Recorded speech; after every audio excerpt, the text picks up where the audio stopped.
Hi, I'm Min, his sister, laughed in my face at the Airbase. Said I should stick to scrubbing toilets. They all laughed. Officers, pilots, even the one I once trusted most. But hours later, I was the only one who could fly the $300 million jet to save their golden boy funny. None of them laughed when I landed, so how did I get from mop water to classified clearance? And what did it cost me to never be invisible again? Stick around the silence.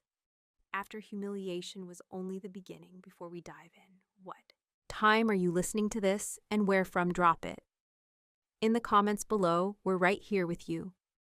The first thing you notice on a military airbase isn't the jets. It's the sound low. Metallic groans from the hangar doors. The ping of tools on steel and boots. So many boots always moving, always loud. I used to belong here now. I just wiped grease off the floor while pretending not to hear the laughter. It was 6:14 when I reported to Hangar C. The Nevada sun hadn't broken the mountains yet, and the wind still held that desert bite.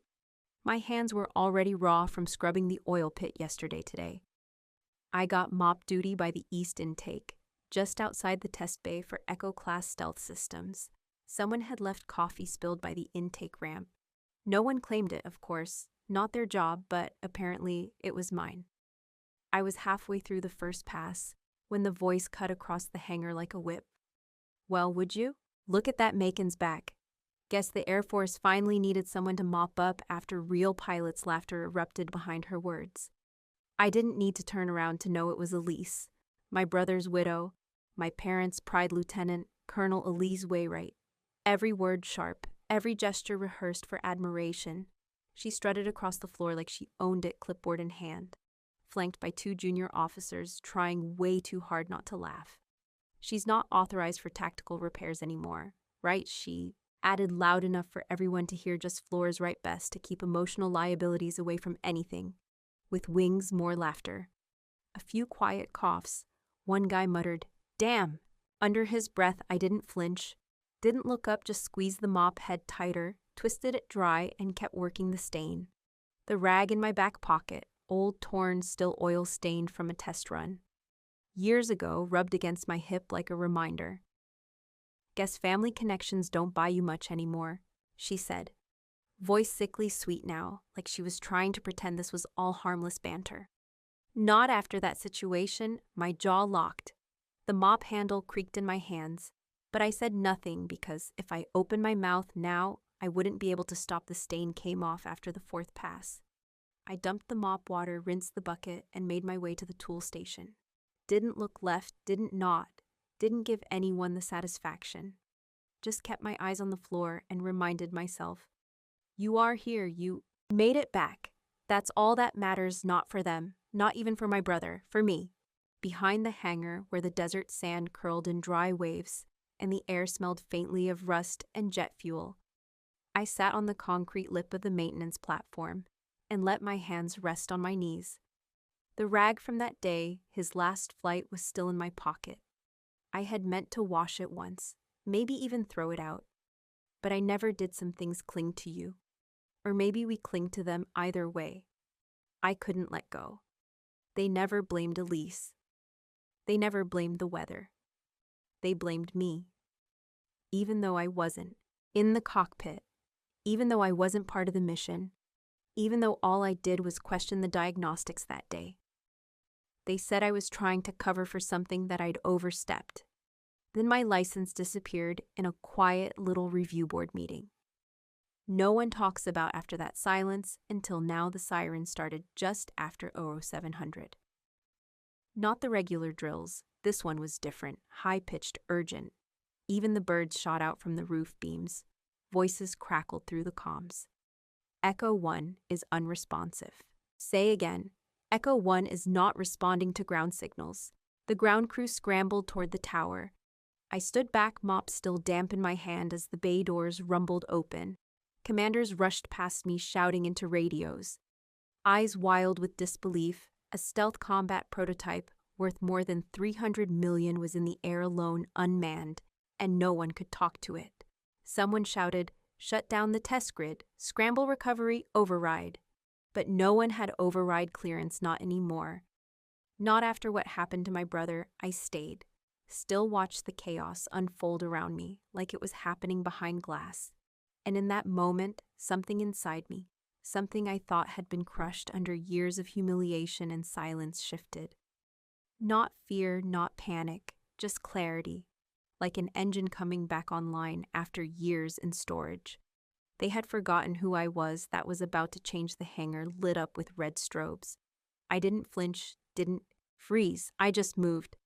I stepped off the maintenance ramp and started walking, steady, focused, like my boots knew the direction better than my head, past rows of stunned techs, past 2 junior officers shouting into headsets, and through the wide metal doors of the control center. No one stopped me. Maybe they thought I was just going to mop the floor.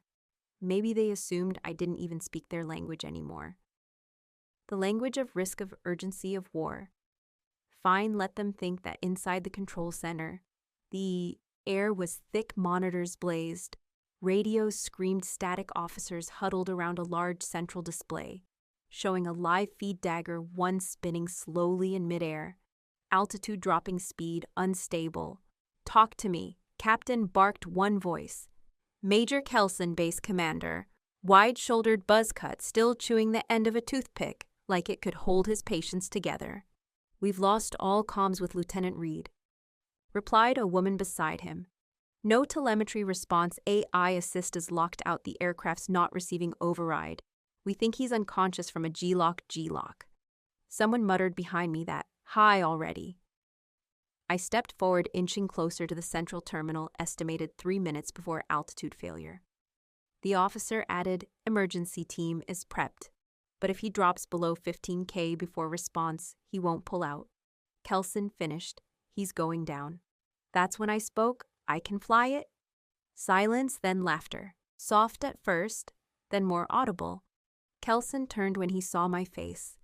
The smirk disappeared for a beat, like a memory tugged at the back of his mind. "Macon," he said, squinting. "You still around?" I didn't answer that. I just pointed at the diagram of the plane on the screen. That's not the production model.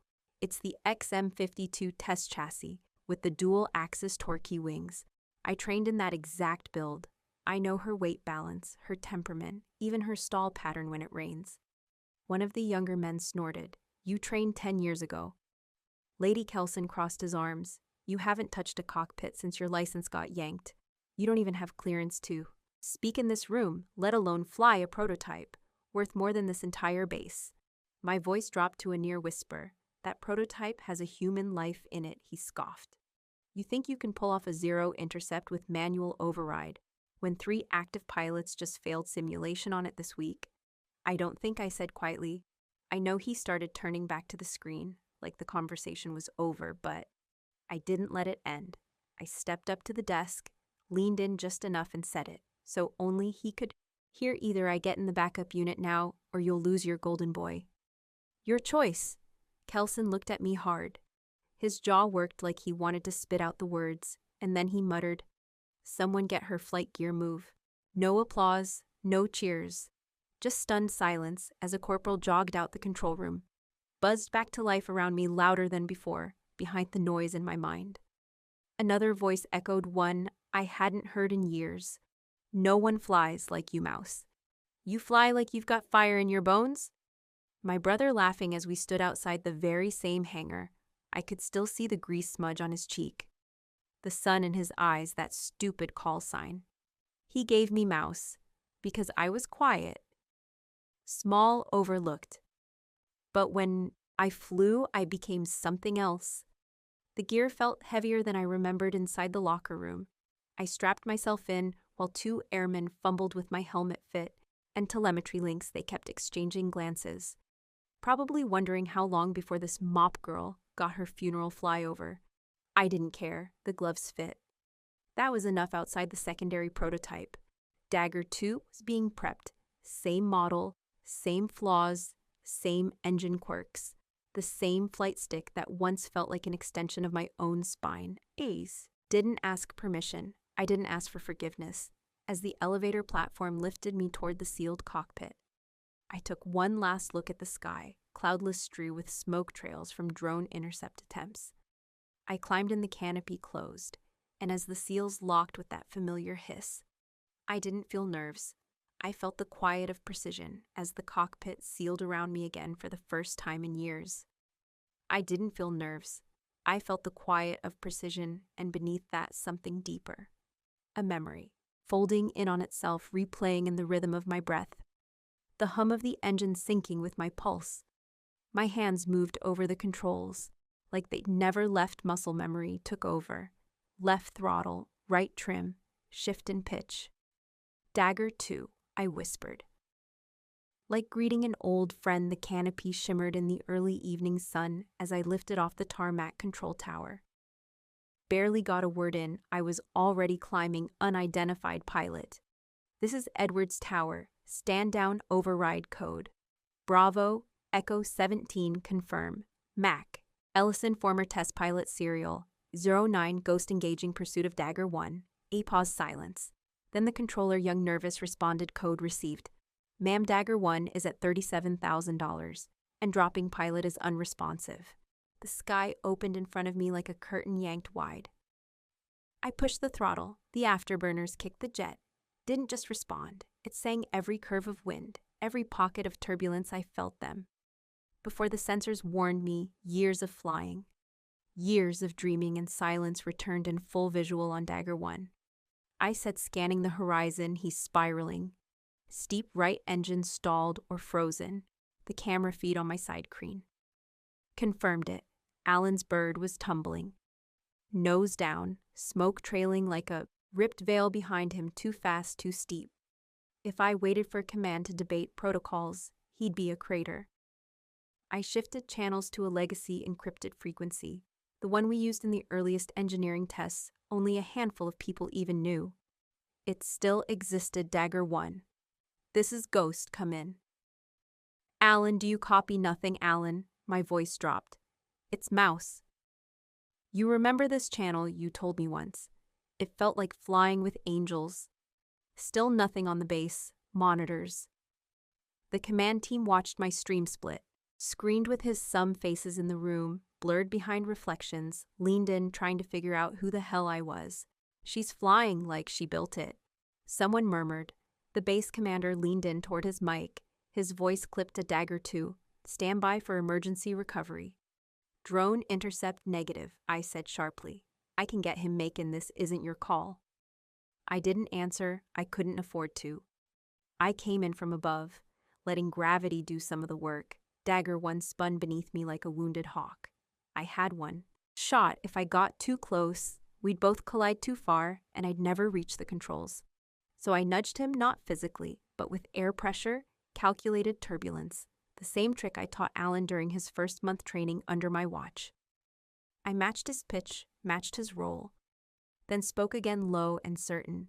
Alan, you said you'd follow me anywhere. Then follow me home. It wasn't just protocol. Now it was heart. It was years of silence and shadows breaking all at once. The bond between siblings, between pilots, between two ghosts in the sky. The angle of his wings shifted, just barely base. I barked, autopilot initiated secondary backup. Maybe activating the entire hangar, watching held their breath. My fingers hovered over the throttle, guiding him down inch by inch. Then ghost a crackle. Alan, my voice caught in my throat. His breathing was ragged. Damn that you... I almost laughed. Almost don't pass out, just mimic my descent. You remember the glacier drill, he groaned. I was 17, you made me puke. And I'll do it. Again, if you black out now slowly, agonizingly slowly. His plane leveled beside mine, we descended together. Tandem wings steady like they'd always been back at base. Cheers erupted. I could hear it bleeding into the open comms.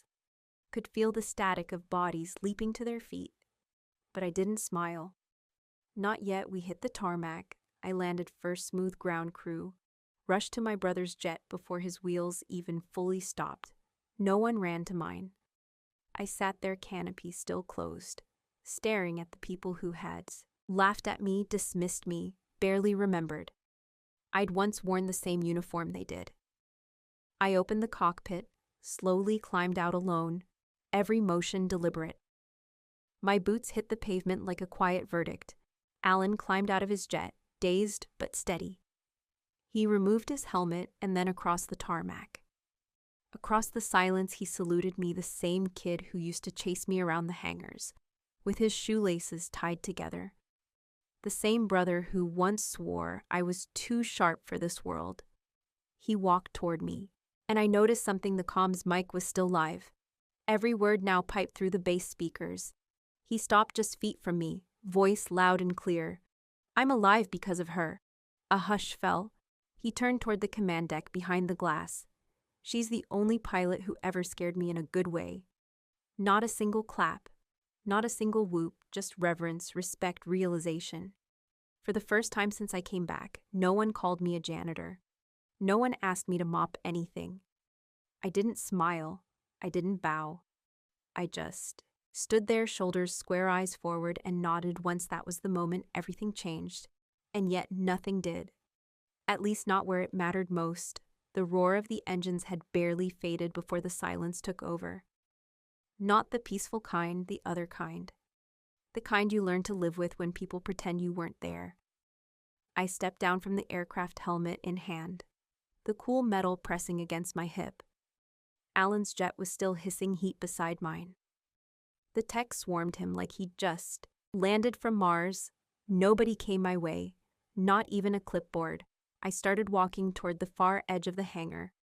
My boots echoed off the concrete, not loud, just steady. My breath had finally caught up with me, and now it sat in my throat like a question. No one wanted to ask. A couple of younger techs fresh out of school by the look of them. Paused as I passed. One gave a tight nod, the other looked at his shoes. The same pattern I remembered from before, eyes that refused to meet my mouths, that twitched, but never moved inside command. They were already reviewing the footage. I slipped in quietly. Took a spot near the back wall. Nobody acknowledged me, not even when the screen showed my override maneuver. Saving Alan's descent, the flight footage replayed twice. No sound, just the hum of the projector. The room stayed cold and clinical. Even as my voice buzzed through the speakers, steady calm, guiding that override shouldn't even be active anymore. One colonel muttered, squinting at the panel readout. Another officer leaned back. System redundancy worked. Lucky we ran those backups. I stood still, not a twitch. They were dissecting the miracle like it was a weather report. Finally, someone higher up, a general with the kind of voice that makes rooms fall silent, looked in my direction, not at me, past me as if talking to a shadow. He didn't quite recognize what happened here.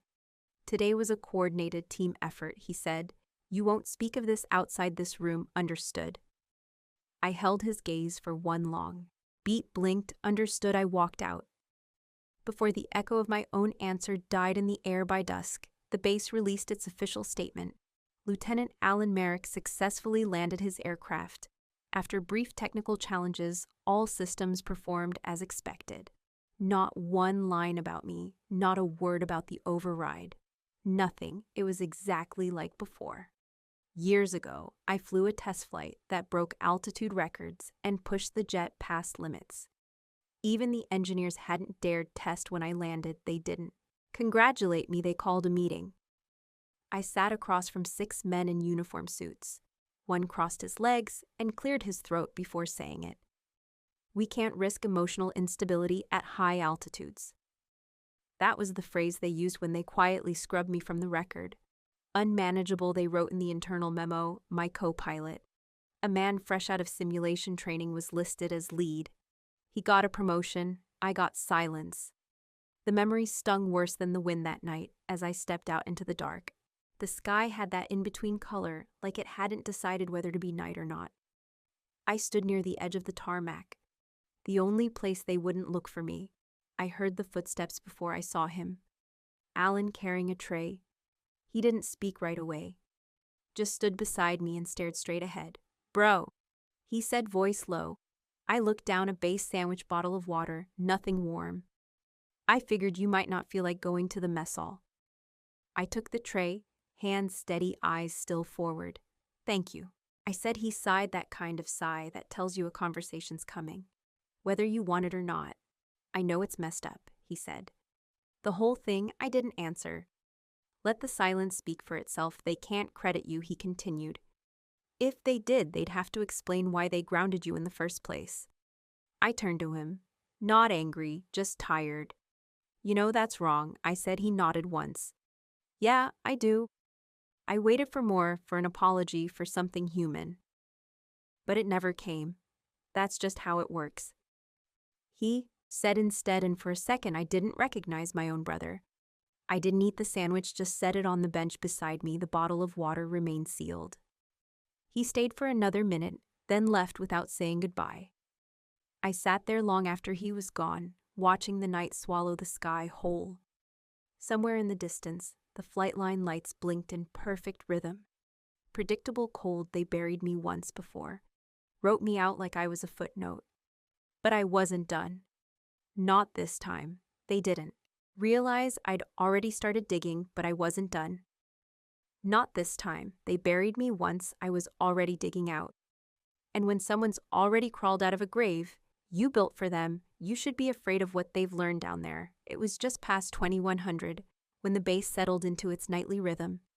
Most of the foot traffic around the main hangars had thinned, replaced by the soft drone of cleaning units and a few guards on loop patrol. I didn't go straight to my quarters. My boots turned toward the back end of the base without asking my brain's permission, like they'd memorized the weight of a question I hadn't dared say. Out loud, Hangar 6 stood quiet. They'd built it years ago to house dreams, experimental ones. But over time, it turned into more of a graveyard for ambition. It was off limits without high clearance, but I still had access. No one had gotten around to revoking my credentials. Maybe they forgot, maybe they didn't think I was worth the effort. Good, that suited me fine. The security lock blinked once, scanned my ID badge, and let out a soft chirp before the door hissed open inside. The temperature dropped a few degrees. The kind of chill that clings to old silence. And there she was. The Phantom Jet, 300 million of precision design and secrets, wrapped in matte black metal, a whisper-shaped aircraft, aerodynamic, but coiled like it had been built angry. No one flew it. Not after that crash 2 years ago during a basic inverted loop. The pilot lost control. They said it had behavioral instability, some whispered. It was cursed, engineers joked. You had to be suicidal to get behind the stick. But I didn't see a death trap. I saw my fingerprints back when I was still considered essential. I'd helped design her nav interface reflex map, AI.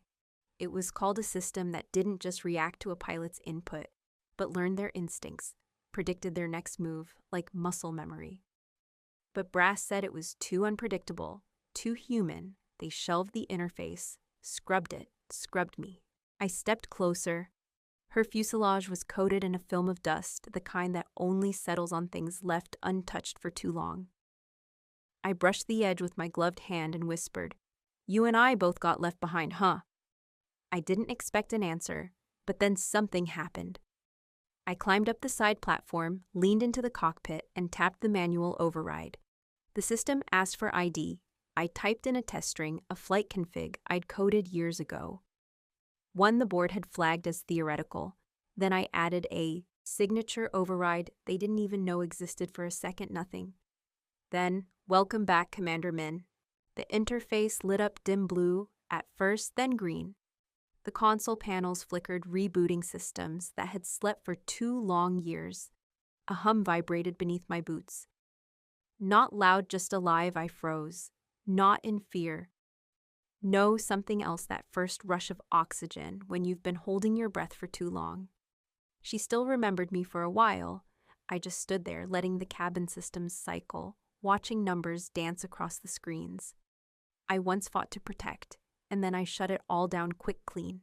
Just before I heard the outer door swing open, 2 engineers walked in, holding toolkits and looking confused. "Ma'am," one asked, "we heard something powering up in here." "Routine diagnostics," I said smoothly, stepping off the ladder. "Command requested a baseline test on dormant aircraft." He nodded slowly. They didn't question it. They didn't see me, and that's what made me dangerous. Later, back in my quarters, I didn't bother turning on the lights. I just lay on my bunk in the dark, eyes to the ceiling, fingers twitching like I was already gripping the controls I'd been told to be quiet, to follow protocol. To support the mission from a distance, they wanted quiet, fine, but I'd give them noise first. The kind that couldn't be ignored. The kind that echoed in steel and fire, and didn't ask. For permission, I pulled out an old notepad from the bottom of my locker. Leather-bound, worn, at the edges paper. They couldn't hack paper on page 1. I drew a rough grid, old-school flight pattern, schematics, altitudes, wind corridors, blind zones. I was going to build this mission with the same care they once trained out of me. No uploads, no digital trace. Each movement I planned would be real, felt chosen. No more, giving them control as I flipped pages and mapped potential test loops and high alt. Maneuvers. Something in the pit of my chest settled for the first time in years. The anger quieted, not because it was gone, but because I'd finally pointed it somewhere around midnight. I checked the diagnostics logs I'd pulled earlier. There it was again, buried deep in the report. Failure in linear input override conditions, which meant when someone tried to fly the jet using old-school yoke behavior. The system lagged, misread. Reacted too late, but my system. The one that mimicked gut instinct. Flawless, still embedded in the core, they'd never fully deleted it. The jet didn't fail, they just never learned how to trust it, or me. By 130, I'd finished the first draft of my flight sequence. I folded the pages, slid them into the false bottom of my footlocker, and leaned back in a place like this. Power didn't always come with a title. Sometimes it came with knowing. The one thing they didn't want to admit. I was still the best damn pilot on that base. They just didn't know it yet, but they would, because the next time that jet roared to life, there'd be no doubt who was in the cockpit. And then the call came, the one that would force every coward in command to come find me. It was barely 5 a.m. when my door buzzed. Not a knock, not a polite tap. A sharp, continuous buzz, like someone wanted to break the silence wide open. I swung my legs off the bed, heart steady, hands calmer than I expected. I already knew something had gone wrong. The hallway outside my quarters smelled like burnt coffee. In panic, a young officer I didn't recognize stood rigid, eyes wide. He didn't salute, just blurted, "They need you at ops now." I didn't waste a second, no makeup, no pleasantries. I threw on my base jacket and followed him in silence.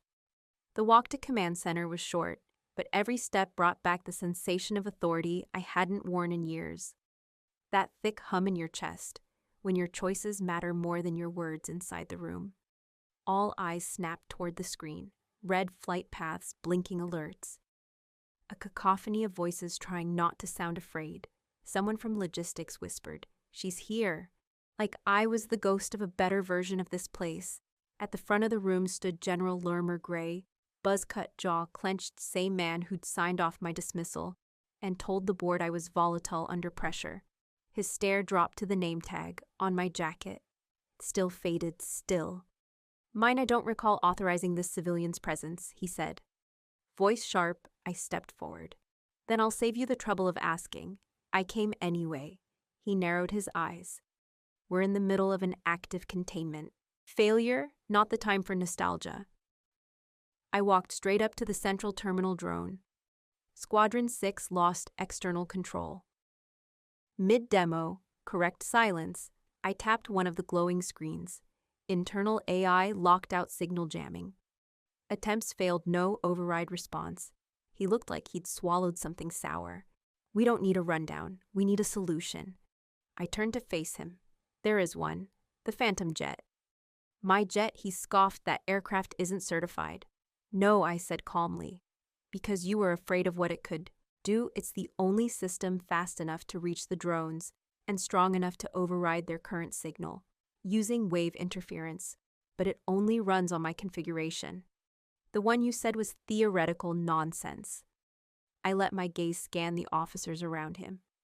"Unless, of course, you'd rather explain to Congress how you let $900 million in military assets cross into civilian airspace, because your ego couldn't stomach a janitor flying."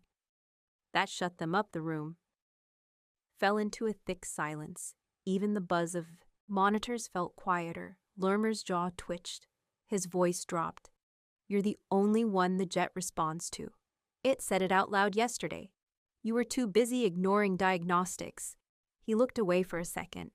I could almost hear the word forming in his head. Damn then, without looking at me. He nodded once. Do it. But I wasn't done. Not anymore. I want 3 things, I said, stepping closer. First, operational control. No interference. Mid-flight. You don't speak to me once I'm in the air. He grunted. Fine. Second, no. Blackout, whatever happens stays on public record. No scrubbing flight data, no rewriting logs. That's non-negotiable. I cut in his lips, tightened. Continue third, I said quieter, now, my record. The full one reinstated with commendation, that was the deepest cut. He flinched. I let it hang, he didn't answer, but the legal officer standing nearby gave a stiff nod. Confirmed, she said. We'll begin reinstatement protocol immediately. I walked out before anyone could change their mind by the time I reached Hangar 6. The sun was rising low over the airfield, casting gold across the metal frame of the Phantom jet. It looked different in the morning, less ghost, more sentinel. I suited up slowly, methodically. My body remembered everything, the straps, the weight, the way your breathing changes when you become part of a machine again. When I climbed in the cockpit, lights blinked to life. Commander Min, the system said softly. Good morning. The hum beneath me vibrated through my spine like an old friend. This wasn't a comeback. This was reclamation as I taxied to the runway. The control towers squawked in my ear call sign. Tempest, you are cleared. I didn't respond. The jet lifted before I even realized I'd pulled back smooth, clean, obedient. We were in the sky. In less than 20 seconds out over the coast, I caught sight of the rogue drones, glints of silver moving too fast, too close to the edge of their programmed loop. If they slipped further, west they'd cross into civilian flight zones. If they turned back, they'd crash into a satellite demo field. I pulled the override frequency log from memory. My fingers moved fast across the console. No hesitation, I fed in the code. Then another. I whispered, Come on, girl, trust me. The jet vibrated deep and fast, and then she roared. A sonic wave burst from under the wings. The drones shuddered midair, then one by one, they stilled. 3 seconds later, they turned slowly, controlled. I didn't breathe. Not yet. Then the tower voice cracked. They're responding, my God, they're following her. I circled above, guiding them like sheep back to their digital pen. It wasn't until the last one docked into its bay below that I let go of the throttle and whispered, That's right.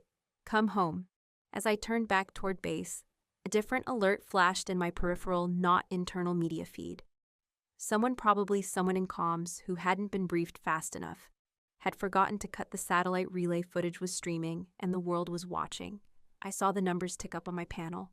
Thousands, then hundreds of thousands. A live thread was running next to my telemetry. One headline read, The ghost pilot, she's not here to impress. She's here to fix what they broke. A comment below. She never stopped flying. They just tried to ground her. I felt no pride. Only a strange quiet. I brought the jet around for descent as the wheels touched down. I expected a line of officers' applause, maybe, or scowls. What I saw instead was a group of suits. Civilian private defense, and the base commander holding a clipboard. They weren't clapping. They were waiting with offers. The jet hadn't even cooled when the doors to the hangar flung open. I was still unstrapping myself. Heart still steady, hands calm, when I heard it, the stampede of boots and camera shutters. Not applause, not silence, just noise. They didn't come to celebrate, they came to claim reporters. Shouted over one another, flashes lighting up my visor as I descended the ladder. Who are you, ma'am? Are you back with the Air Force? Did they pull you out of retirement and the one that cut deepest? Why did they keep you hidden this long? I didn't answer. I didn't need to. My silence was louder than any soundbite. They could twist. A young airman pushed through the crowd, breathless, and handed me a sealed envelope with the Department of Defense insignia. Ma'am, General Lermer requests your immediate presence in the conference suite. He didn't even call me miss. That was new. I followed the soldier through a back corridor, away from the swarm, away from the spinning headlines already crawling onto phones across the country. I glanced down and noticed my name trending again, but this time not for falling. The room was quiet, cold, neutral, like they designed it to make nobody feel too powerful. A long oak table stretched across the center at the far end. General Lermer stood not in his usual parade rest stance, but with both hands flat on the table, waiting, ma'am. He greeted me without looking up. That single word was both an olive branch and an admission he had never used it before. 2 other high-ranking officers sat flanking him. Men I remembered all too well: Colonel Dreyfus Rear, Admiral Scott, both part of the original tribunal, both had signed the papers. That broke my name years ago. Lermer gestured toward the leather chair across from them. We're here to honor your contribution today. The country owes you a debt. I sat without speaking. Let the silence do the digging. He continued, eyes finally meeting mine. We'd like to offer you a special combination. Quietly, we'd handle all the media. You'd retain honorary flight status, and with your discretion, we can ensure a dignified, clean transition. He slid a folder across the table. It's all outlined in here. A new NDA-1 that protects you and the integrity of the branch.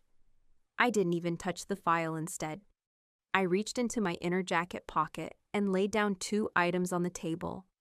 The first, a faded manila envelope, yellowed from years of being hidden in a drawer. No one knew I kept locked. It held copies of the falsified reports from the mission that supposedly ended my career. Signatures, tampered stamps, redactions that didn't match the official logs. The second, smaller but heavier, a flight recorder chip. Their eyes followed my fingers as I rotated it toward them.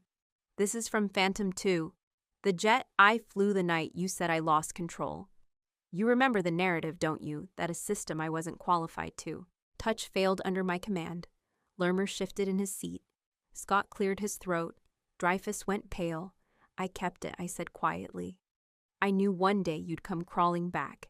I just didn't think it would take a fleet of rogue drones and a national broadcast. They didn't say a word, they couldn't. I leaned forward. You want silence, I want truth. And then I laid out my terms clear, unwavering. 1. My full service record reinstated, not revised, not amended, restored. 2. A federal investigation opened into the tribunal that discharged me. 3. A permanent seat on the Veterans Reform Oversight Board. And 4. I paused, letting the tension stretch until I could feel them squirm under the weight of it. You will issue a public apology, national broadcast. Not some buried press release. You say my name, the same way you erased it. Lormer's jaw tightened. He looked to the others. No one moved.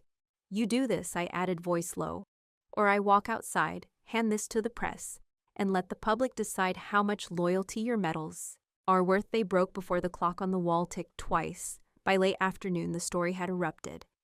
Hashtags exploded across platforms out of justice for Min Mop, the Sky Phantom pilot. And one I didn't expect. They tried to erase her. My inbox filled faster than I could open it. But it wasn't fan mail or network endorsements. It was stories, hundreds of them.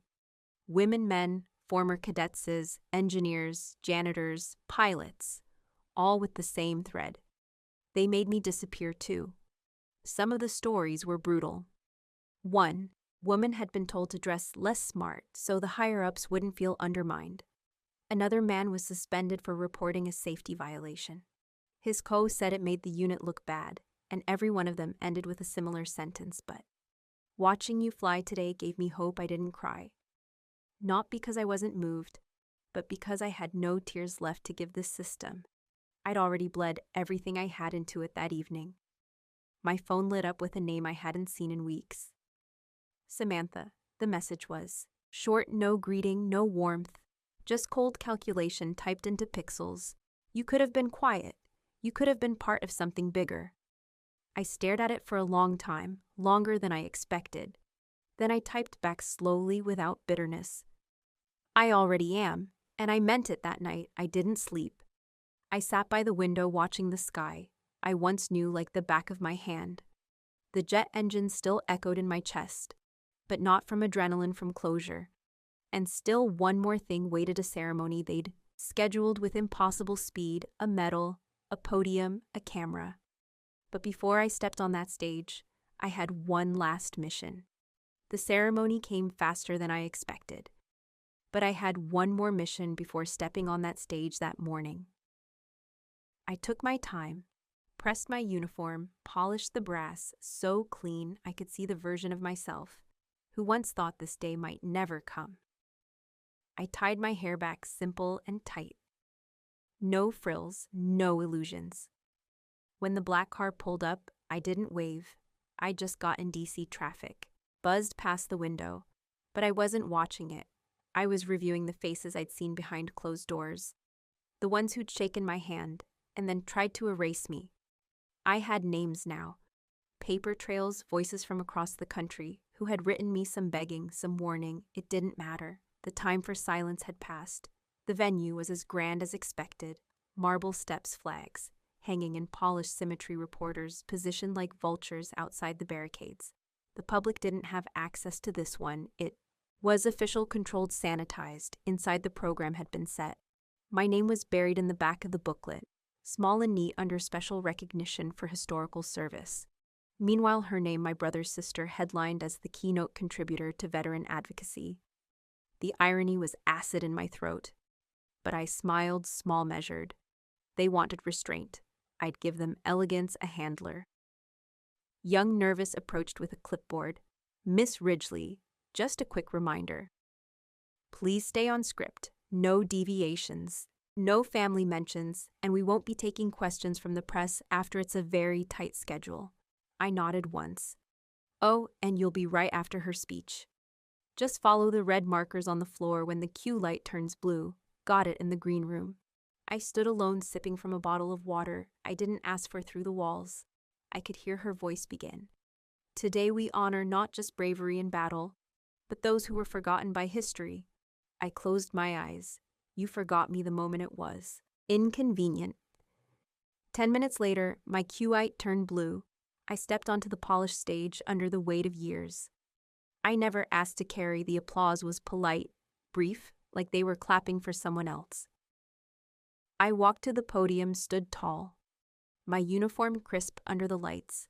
The teleprompter blinked. I am honored to stand before you today. I began, read 2 lines. Then I stopped, my hands folded. The prepared script gently. I placed it aside on the podium. The tech crew shifted, cameras kept rolling. Reached into the folder I carried in, pulled out a worn photo creased from age and sweat. It was me, 19, covered in hydraulic fluid, alone on the tarmac, next to a grounded aircraft with a snapped landing strut. My eyes back then weren't asking for applause. They were asking for truth, this I said. Holding it up to the projector was me before your recognition, before your ceremonies, before your silence. A stillness spread through the room. I tapped the tablet I'd tucked under the folder behind me. The screen changed. First, a spreadsheet. Names, ranks, discharge codes, then gender, race, branch, and fraction codes.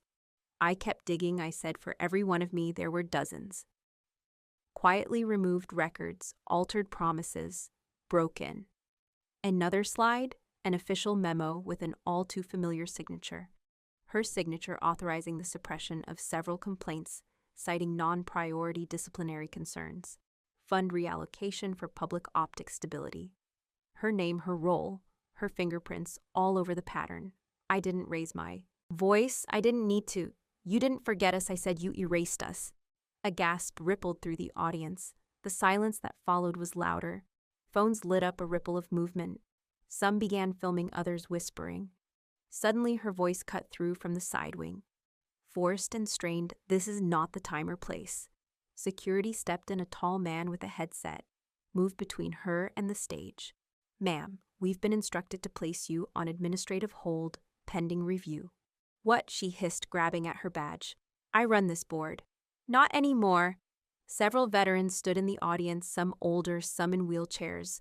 One saluted, and I finally breathed. I didn't come here for a headline.